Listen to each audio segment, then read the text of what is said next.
I want to call to order the Hopkinton Town Council meeting on March 20th, 2017, with a moment of silent meditation and salute to the flag. I pledge allegiance to the flag of the United States of America and to the republic for which it stands, one nation, under God, indivisible, with liberty and justice for all. Okay. Need a motion to sit as a licensing board. So moved. Second. A motion made second. All those in favor? Aye. Okay, aye. Multi-event permit, open a hearing on an application for a multi-event permit for a series of 3 free concerts filed by Christine Anderson on behalf of the Friends of the Hopkinton Land Trust, scheduled for Saturday, May 6th, 2017, Saturday, June 10th, 2017, and Saturday, September 9th, 2017, from 4 to 7 p.m. to be held at Depot Square Park, 1 Mechanic Street, Old Valley. That's right next to the fire station. Applicant present? No, I don't see anyone Yeah, here. I'm not seeing it here either. Okay. Well, we got the application. I attended this last year. It was fun. The price was right. But no, it was nice. There was a lot of folk singers and, very, not very loud. It was good. Well attended? Yeah, I mean, I got there, at like 5:30, 6 o'clock, so towards the tail end, there was still a bunch of people there, so a lot of kids. Yeah, it was very, very good. So they managed the parking situation, fire station, anybody near to the, I think, right on Mechanic Street, there's some businesses where they can actually park over there. So they managed all the parking and they had the porta johns. It worked out great. It worked out great, yeah. No issues. They said it was a fun afternoon. It's a wonderful thing for the village. Yeah. Okay, the only question I have on this is the public liability insurance performance bond they don't have. And we all have one for any of the events. For instance, the Sportsman Club has it.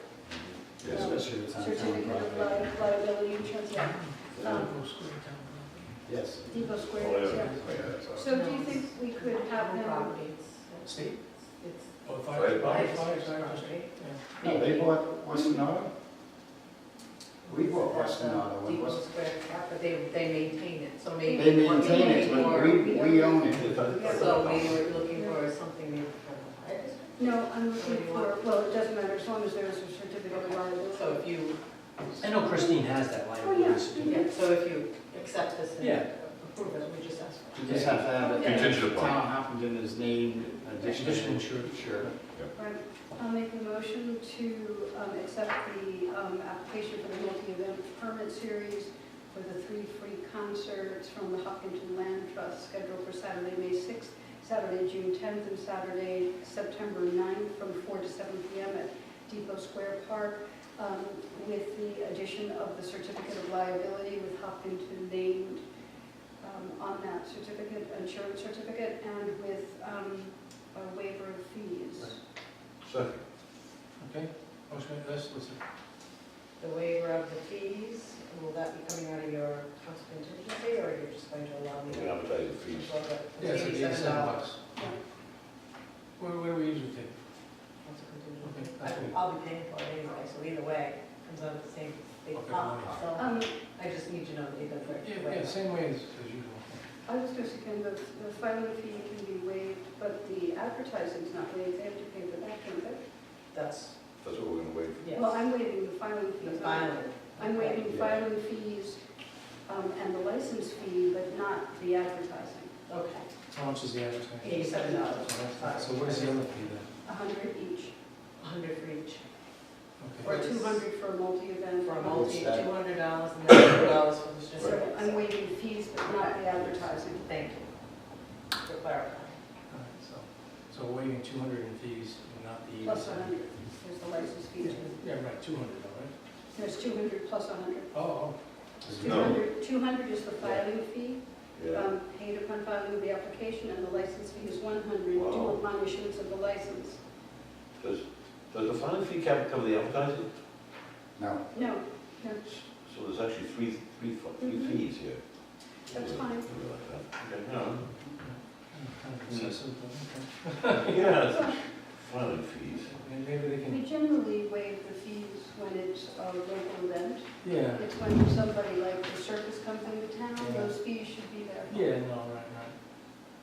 Okay. All right, so we had a motion made and seconded. Yeah. Any Second. further discussion, folks? Okay, all those in favor? Aye. Aye, thank you. Okay. Marty's not here yet. We've got a special. Yeah. Next, special event permit, open a hearing on the application for a special event permit filed by Marty Lisi on behalf of the Ashway Sportsman's Club, 45 Gun Path Lane, to hold the annual Huck Finn Day scheduled for Sunday, June 4th, 2017, from 8 a.m. to 3:30 p.m. at Crandall Field. And I see Marty's not here. It's just a wonderful event. Yeah. We always love it. They always do an absolutely brilliant job. The children are charming. There is something absolutely 1920s about them. I'd like to make a motion to accept the special event permit filed by the Ashway Sportsman's Club for their annual Huck Finn Day scheduled for Sunday, June 4th from 8 to 3:30. Second. There are no fees. Yeah, no, it's co-sponsored by the. Correct. Right. So maybe we can do that with the land trust in some way. Hmm. All right, motion made second. Any further discussion, folks? All those in favor? Aye. Thank you. Consent agenda? Motion to adjourn this licensing board review of conflict. Second. Motion made second. All those in favor? Aye. Okay, aye, thank you. Oh, Consent agenda? wait. Oh, please. I'd like to request that we remove the March 16th minutes from the consent agenda there. Incomplete. From March 6th to 16th. 6th. March 6th, okay. I didn't get any, Okay, personnel complete. oh, That's why she's removing. oh, Yeah. sorry. I'm almost there. Okay. I'm almost off the curve. Don't put that in. Town council meeting minutes of March 6, 2017, executive session minutes of March 6th, that should be 2017, 2017. you said correctly. Accept the following monthly financial activity report, town clerk, approve refund due to the overpayment at the closing submitted by the tax collector, approve request of National Grid Verizon for an anchor on a joint owned pole located on Lynch Lane. So moved. Second. Okay, all those in favor? Aye. Aye, thank you. First public forum. Anyone out there wishing to? Okay. Next, under my report, I received a letter in the mail. Usually it's hate mail, but this was a nice, I'm only kidding. This was a nice letter that Mr. Delphine wrote. Was it Delphine? And it was his dealings with the town manager, Bill McGarry, and the tax assessor, Liz Monte. He wanted to express his thanks to both the town manager and the tax assessor for their quick response to his concerns with the reevaluation process at 275 Main Street in Ashway. He was treated respectfully and cordially. I felt at ease talking to them. My concerns were answered and questions were answered and resolved. Please express my gratitude to them, to the council for the professionalism and rapid response to resolve my problem. A pleasure to work with. This was very nice. And we had a budget workshop on March 9th with the nonprofits. I think my memory serves me, we only allocated, I think, an additional $500 to one nonprofit, but everything else was fairly level funded until we meet tomorrow, so we'll deal with that tomorrow. And then lastly, on March 16th, last week, David, myself, and Barbara attended the last school committee meeting that they were to make any further budgetary cuts. And, you know, I have to say that Barbara's constant presence there really, I think, resonated with the school committee, and they finally got it. Even the core parent contingent from Richmond, who've always wanted no cuts, finally relented, saying we have to have a balance. So, you know, although I didn't speak at that meeting, David and Barbara did, I think the message was loud and clear that we needed to have some kind of balance and take the taxpayers into consideration. And I think they ultimately did that. Could they have done a little bit more? I think so, but I was happy with some of the cuts they made. In totality, it was about $525,000. I had all the specific areas. You know, I never even knew. I'll kind of go through them quickly so some of the folks who weren't there will know what went on. There was a bunch from revenue and a bunch from the expense side. I guess they're allowing up to 5 students with J1 visas to go to Charahoe. That's about $89,000 in revenue. Never knew that they were having that kind of program, which is pretty good. Yep, we're going to add 3 teachers to the elementary schools system, and they decided to only add 2, which saved $63,000. They eliminated mandatory field trips, which is $18,500. They added in an additional $15,000 in Medicaid revenue. How do they add things like that? Well, they get Medicaid revenue from the CT Career and Technical Center. Yeah, But I mean, if they can automatically add it in, Yeah. they know ahead of time. I mean, I just, It depends on who's coming. consider the source. You think? Anyway, we're on the same page. yeah. And then the Richmond traffic design, which I've been a vocal opponent of, because it's almost $600,000 and there hasn't been any issues with the kids at the Richmond school with that turnaround. I deal with it at Scouts every Tuesday. Never had a problem. Anyway, they're gonna postpone it, reduce it by $50,078. Middle school furniture, $16,500. There's a 3-hour clerk, that was $2,700. They're going forward on the teacher assistants, instead of hiring them at 6 hours, only hire them at 5 hours. It's $74,805. And I wrote a note here, assistant to the assistant. I'm not sure, there's some kind of thing that they have more assistants than I can shake a stick at, but that was $10,309. So they reduced expenses by $236,000, and they increased revenue by $289,000. And lastly, they brought back in the categorical aid of $185,000. So that's not ultimately a given, but Barry said it's better than 50-50. So. Right. I would just like to say, one of the things that they did when they started the proposed budget, the tax raise for the towns would be $1.7 million. They then added the teachers, the 3 teachers, and took away the 185 from revenue, which means they added almost 400,000 to the 1.76. The ultimate tax revenue they were going to ask the towns for was $2,097,000 above last year. So they have effectively cut $1,100,000 because they're down to $996,000 between adding revenue back in and the cuts. So I think they've done a substantially fine job because they do have a big NEA contract and the healthcare due this year. I was really pleased. I don't care where he finds it, as long as he finds that. This is an amazing cut, and he did listen to both the parents, and he listened to all of us who spoke for our citizens who really just cannot afford that kind of tax raise in 1 year. Yeah, I just want to add one more thing too, that it has to be understood that the $50,000 that was cut from the Richmond project, it was circular, $600,000 Richmond project, the $50,000 that was cut has been cut from an initial allocation of $150,000, so they're still putting $100,000 away for that project. And that's fine, I mean, Yeah. I have no problem with that. I just have a problem like when we go over our budgets, and my thing is, revenue, overestimating revenue. And all of a sudden they come up with how much more in revenue. Are they overestimating it? I think that they got new. Barbara, I've been down this road for years and years. 289,823. In additional revenue. Yeah. So they didn't know that when they did this budget? Well, I mean, I'm just saying, why they wait for the last minute and unnecessary. it's just give us the best final and right up front. Oh, we could have avoided all the angst that I Yes. went through, and Exactly. went through with this budgetary process, because it put so much pressure on us that we were forced to, minimize our capital improvement plans. And, Exactly. so, and again, that was my whole thing, and I probably should have spoke then.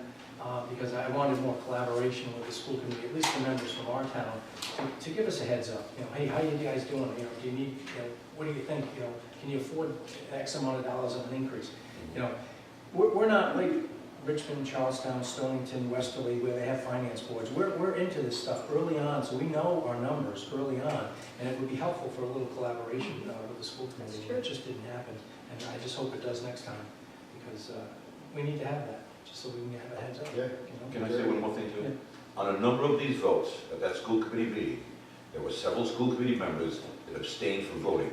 There is no excuse for abstaining from voting unless you don't know the subject or you weren't at the meeting where it was discussed. And I'm pretty disgusted by anybody that would abstain from a vote constantly. And there were several. And from Hopkinton as well as from Richmond. That's correct.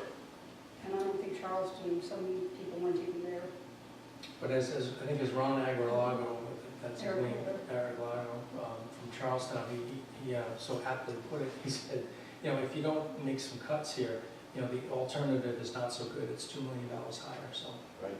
So you know, pay now, pay later. So, anyway, so it resonated with the group, and I'm glad that the cuts were made.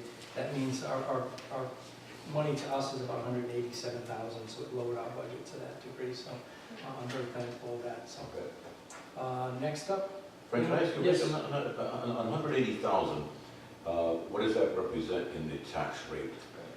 Well, it's 187 was the credit to us. So what kind of a reduction in the mill rate? 25 cents. About 25 cents? That much?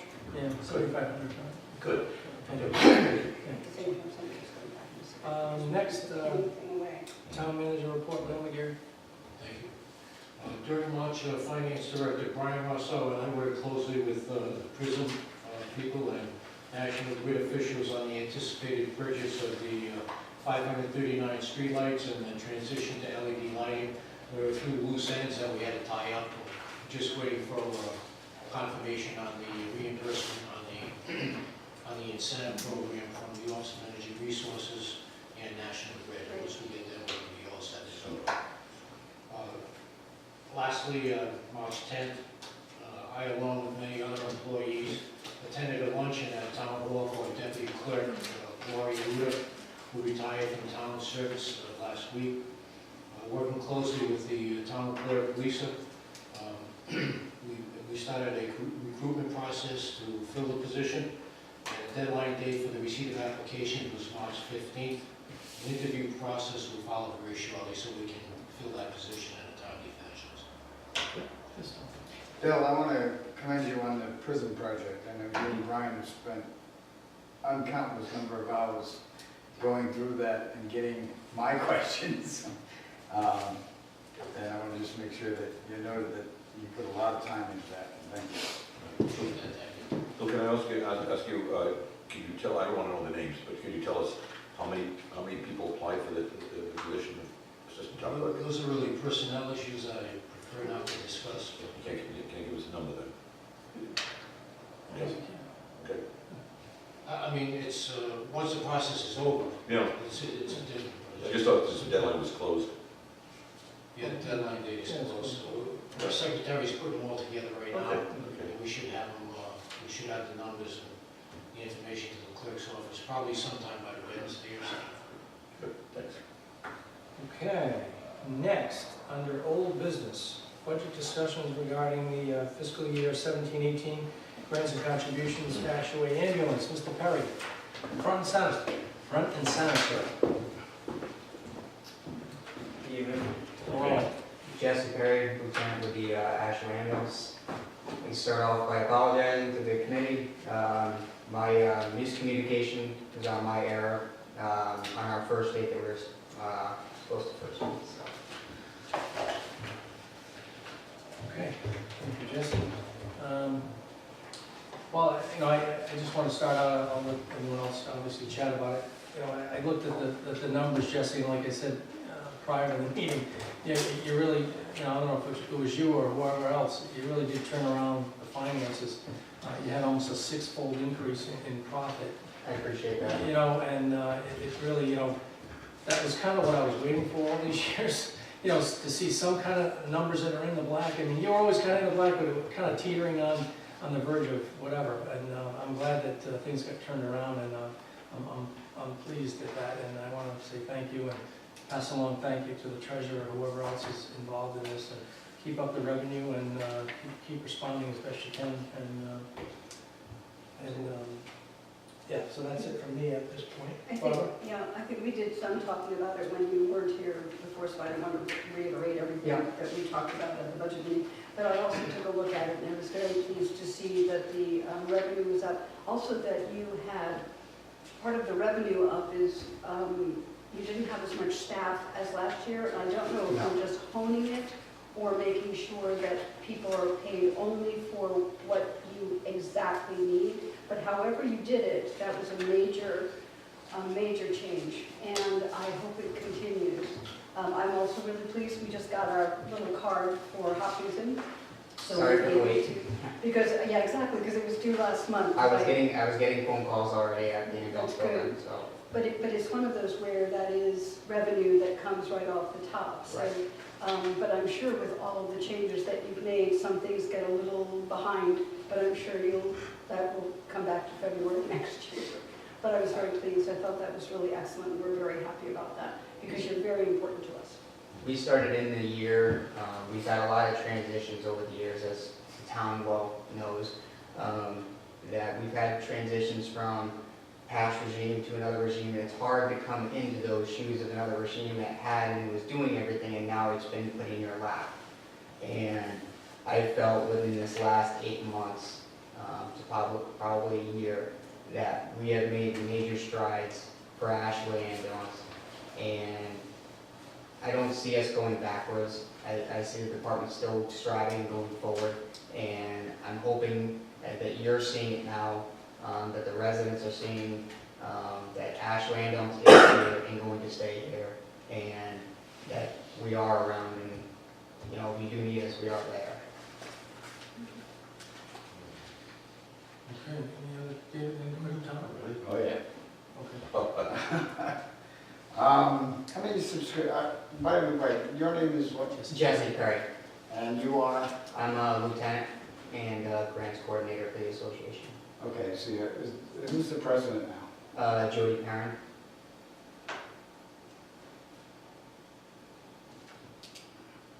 Julie, Karen? Jody Perrin. Okay. Do you know how many subscriptions went out this year?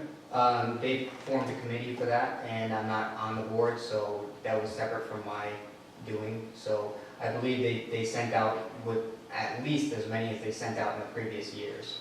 I don't have a number for you now. You guys billing with Medicaid and the private insurances, are you doing this constantly on a monthly basis now? I know there was for a while there, things have been laxed and you guys lost a lot of money. I do see the revenue is up. Right. Is it because of your being on top of things for the Medicaid and private insurance, or are there other reasons? I believe it's a couple factors in there. One, we don't do any internal billing, so when I field phone calls, because I'm also on the paid crew during the day, as well as a volunteer. I hear the phone calls, I hear the people that call us with questions. We do not do any internal billing, it's outside resource, so, but having the president on top of the questions that we get fielded from the outside billing agency to us, staying on top of that, is definitely creating that revenue that you're seeing right there. On top of us, making the trucks, getting them out the door, it all kind of goes into one there. How many, do you know how many volunteers are going National Ambulance? Do you have? On the roster, we have about 48. And how many full-time members? Paid crew, we fluctuate. I'm the only 40-hour down there, and we have 3 others that kind of jump in when needed. A few days here, a few days there. I'm the only one consistent Monday through Friday. Okay, and your first shift? There's no shifts. Oh, okay. The only time that we have a paid crew there is Monday through Friday 8 to 4. We can't afford anything more. I'd like to see more, but we unfortunately can't, there's no one staffing there at night. And it's tough, I try to put, as one of my responsibilities as a lieutenant down there, I try to put together volunteer crews, just crews that could be at their homes. Hey, I'm gonna listen in tonight, making sure we have at least some guys listening in at night, but as far as people at the building, no sir. Okay. And I understand that, I mean, because we're not Providence or Warwick or something like that, but I mean, that's a good idea. I'd like to hear that, you know, you're setting that up, so, okay, you guys keep an eye on that. Absolutely. Last question is probably my most concerning, is do you know how many times either Wesley or Hope Valley had to cover for you guys? I don't have the numbers that they have come to us, no, but I do know that within the past few years, that we've had a spike of calls, as you can tell. We've roughly had, last year, we've had 520 calls last year. Year before, you're at 598. Year before that, 520. Year before that, 521. Year before that is 474.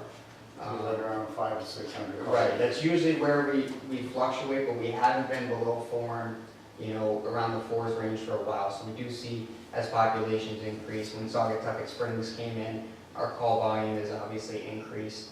I can tell you that we get out those trucks out the door as much as we can as volunteers. Other than that, I don't know. I wish we had the funding to staff that building at night. Trust me, I'm right with you on that one. And don't take it wrong. I mean, I have some hard questions that I'm not even going to go there. I think for the most part, you've had all the answers that I've asked for. I'm all in favor of Ashley ambulance. Just that history has shown it's been so chaotic all these years, and I think Frank, you used it once concerning the Chariho. You don't throw good money after bad to make it better. That just doesn't improve. But it seems like, I hope it lasts. I can I mean, you guys are starting to get down the right path, and I hope that you guys prosper very well, and I have no problem. And especially when you're It's a making, little question. yeah, but also especially when you're making some very reasonable decisions that are financially based. I think that's beneficial because then you're strong enough to continue on. And there is a good question. Yes, I David. do have a question. I think it was last year, might have been 2 years ago, but I think it was last year, when you appeared, or somebody from you appeared, we suggested, and we also suggested it to Hope Valley, that maybe there'd be more coordination between the two departments, simply for like supplies, for example. You might get supplies cheaper if all of a sudden you're buying 50 of something rather than 20 something. So, have you seen, are you doing this, are you thinking about this, or is there any action in that direction? The only problem you run into in the medical field, sir, is that you can't purchase medications on a bulk level and hand them out to another department, although I understand the concept of bulk ordering, because I handle ordering for the department. Yeah. It's against federal law that we cannot, like the DEA, we can't just, if we get like a narcotic in, Right. although it's much cheaper and much better organized to have almost like a hub like you're talking about, the federal government does not allow that. It's against federal law. Well, even something as simple as Band-Aids. Oh, well, in a simple case like that, yeah, I'm sure.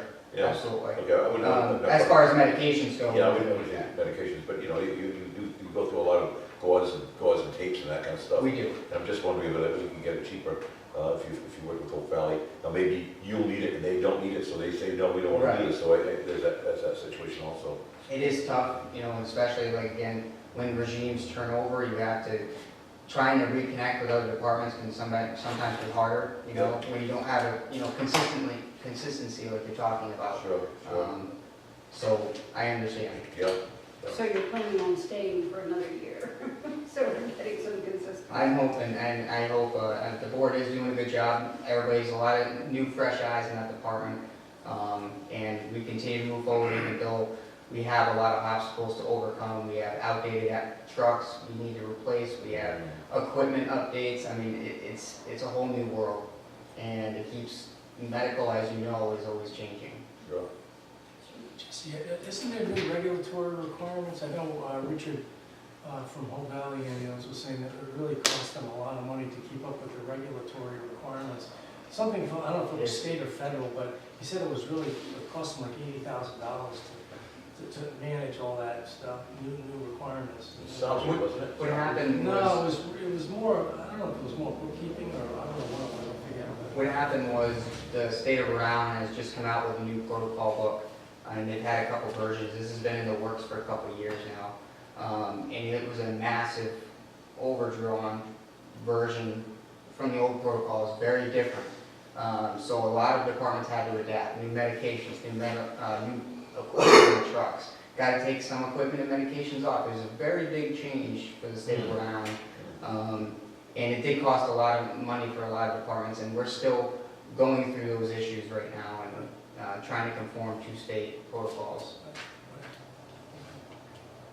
What are the terms on, are there any positions that have terms, like the board of directors, do they have terms or? They do. Okay, and those are the only folks that have terms, I guess, because you're just an employee, right? I mean, and there's part-time, there's volunteer, and then there's your full-time position, right? Right, exactly. And everybody on the board, it serves the term as well, like our secretary, treasurer, president, vice president, and our chief, assistant chief, roughly 2-year terms. And who's that? Who's the chief and assistant chief? We have an acting chief, is Erica Martira. Okay. Okay, and then no, Not, because it's, again, another changeover for us, so we're still adapting, still trying to fill spots. So. what are the terms of the boards, do you know, Jesse? The president is a 2-year term, same as our vice president, and I believe the rest are 1-year terms, 1 to 2 year. Do you know if they're staggered terms? Not off the top of my head, no. What might be something to consider to keep the consistency, so Right. not everyone leaves and then you're flush with them. Absolutely. I mean, just a thought. Yep. It sometimes helps when that happens. Right, or also the idea of doing 3 or 4-year terms, so that Yep. people aren't changing over every 2 years. Consistency. And then, Absolutely. 3 or 4-year terms and then stagger them, because that's very difficult to do if someone, for whatever reason, leaves in 2 years. That's just not enough time. I It's completely really understand. difficult, very difficult. Just getting their feet wet. Oh, yeah, Yeah, right, absolutely. I'm still getting mine wet, so I can. So, any other questions for Jesse? We have a budget session tomorrow. I think can we take this as far as the amount of the allocation tomorrow, Bill? Is that? Yeah, because I think we left it open-ended. So what we'll do is, we have to get to a bunch of housekeeping items budgetary-wise tomorrow. Tomorrow we'll, I don't think anyone's going to reduce your amount. I feel confident of that. It's whether we go up to your requested amount or not. So we'll take that up tomorrow. And if you want to show up, it's just a budget session at 6:30. If not, we'll let you know. I appreciate your time. Okay, thanks, Justin. Thank you. Thank you very much. And actually, I Good luck. it's, for chief or acting chief to come tomorrow, that would be really good, because it's important that you're here when we are discussing your budget. Okay. I mean, otherwise, you have to care enough to be here. I understand. One of the 2 of us will be here. Thank you very much. Thank you very much. Okay, thank you, Justin. Okay, next on old business, this is kind of a moot point, but big news is the Transit Hub Bill's office got a call about, 12:30 or so, somewhere on there, and Bill gave me the news right away that the Transit Hub is no longer, the Director LBD had called Bill. And I don't know, Bill, if you want to just maybe chat about how Director LBD was on the phone. He's very gracious, and and just maybe explain how that came about, I guess. Very good news. I can't be more excited. It was very good news. It was very surprising, Yeah. especially after all we went through. He called and he was very amenable and very gracious, and he just said that they're not going to pursue the transit hub anymore. I said, really? We can say Yeah, he said they were going to send a letter to the Federal Highway Administration formally advising them that they were discontinuing their initiative focus their attention on the existing, yeah, enrichment right off I-95 to extend that, make that a little more, user-friendly for the motorists. I said, that's fine with us. Funny how things go full circle. Yeah. Oh, didn't we hear about that a year or two ago? Yeah, so he was very gracious, and I thanked him for revisiting that, and also the governor's office, and told him that we appreciate him revisiting that, and that we worked with him on several other projects in town over the last couple of years, and they really have been great. They have I mean, we agreed to disagree on this, but he's always been very professional, so that was very, very good news, and we're very pleased. A big weight off my shoulders. But Oh, I think when we went to that meeting last Wednesday, believe it or not, they discussed, and the person that wasn't there prior, that was there at that time, was the governor's representative, Mr. Leach, and he's an attorney with the governor's office, and he had not been at any prior meeting. And I think my personal opinion was, I think maybe the governor's office may have been getting some conflicting information. It's DOT's putting one spin on it, and we're sending all these letters that we don't want it. So I think that's what prompted this meeting. And I don't think Director Albini called the meeting. I think he was asked to have this meeting with the representative from the governor's office. And at the end of the meeting, what made us think about where this was going was Director Albini said this is not going to be have a technical solution, because he has all the answers, right? He's an engineer. He can figure out aquifers and septic systems and roadways and traffic patterns and all that stuff. But essentially, when he said to Bill and I that it's going to be a policy decision, then Bill and I were thinking, okay, this is probably an executive decision at the governor's office, and it will be made very soon. And it wasn't very long at all, because we met Wednesday, and I think it really worked out, and I couldn't be more pleased. And I'm just glad that they're going to do something else somewhere else. So. And what's nice is I think we do have very good relationships with DOT. They've been very good for the roads and fixing things as best they can. I know that we have to, jump through a lot of policy and political hoops, but I do think that the men working here in the state garage have been very helpful and have been, just really good working and worked with us very well. So I'm glad that we're getting along with DOT again, because I like their work, and I think they work well with our own public works department. And we have a couple of big projects. Yeah, we do. Woodville Road is scheduled for this year, Yeah. as is just that the first part of exit 2, Open Woodville Road, Oh, good. just over I-95 from Route 3, they're going to redo all that. Right. This year. That's a real mess. Yeah. It's like that curve. That's excellent. That's excellent. Run over a few times. So, I mean, we still have a very close working relationship. Yeah. So tell them that we really also thank you very much. And we're glad to get back on a good working relationship. I believe I did get emails from Representative Kennedy today. You got an email also, and he commended the town officials, yourself, Bill, I believe, as well as the town council for writing to the various people and getting a letter out to all those people. So I want to thank all council members and also you, Bill, in particular, for staying on top of this thing. I think also in that case, it's also to thank the citizens, because they all came together Yeah, as they one did. and worked with all of us. Yeah, I mean, after the meeting, Bill and I were talking, we said, because then they also said that they wanted to bring the fuel back onto the table again. I said, we can't do that.